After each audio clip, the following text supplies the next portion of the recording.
suis Katharina Wolf. Et moi, je m'appelle David Stern. L'idée de Folk au départ, c'est d'avoir des jeunes chanteurs pour leur donner, créer vraiment un tremplin pour trouver leur voix X et voix E.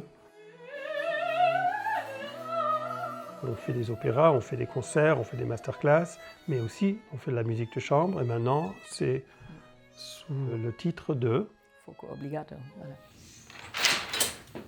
On peut faire du début. Je me suis rendu compte qu'on avait des solistes dans l'orchestre absolument fabuleux. Je me suis dit, ok, pourquoi pas fonder un ensemble de musique de chambre, parce que de toute façon, dans notre atelier lyrique, on ne proposait pas ça. Les instrumentistes et les solistes de l'atelier sont à un niveau égal pour être en dialogue dans un petit format intime.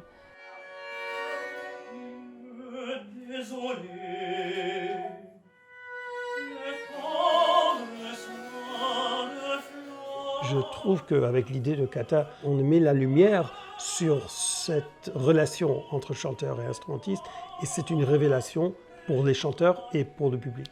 Parce que c'est trop dommage que tu ne fasses pas exactement comme écrit, ce que ça veut dire de commencer. Ça veut dire que vous, guys, n'attendez pas lui pour commencer après continuer la phase à 146. Je trouve que c'est formidable de travailler de temps en temps sans chef.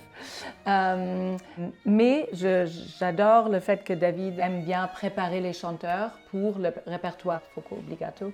L'air obligé, l'obligato, c'était pas vraiment un genre, c'était pas comme un concerto ou sonate, mais c'était quand même utilisé. Le terme était utilisé au XVIIIe siècle et ça voulait dire des airs, donc chanteurs, avec instrumentiste obligé.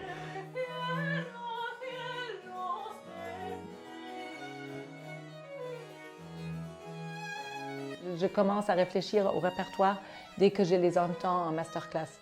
Chanter de l'opéra, c'est chanter une histoire, c'est raconter quelque chose. Et qu'est-ce qui est plus important et évident quand il n'y a qu'une seule flûte et un seul chanteur de se raconter quelque chose. Les instrumentistes n'ont pas assez d'opportunités de jouer avec des chanteurs.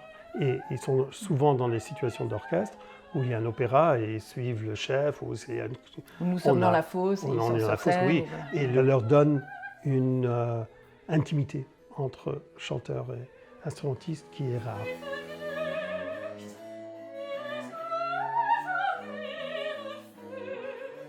Tu choisis des airs en italien, en français, en anglais, en allemand. Et c'est important parce qu'on se rend compte combien l'affect du compositeur change à travers les langues.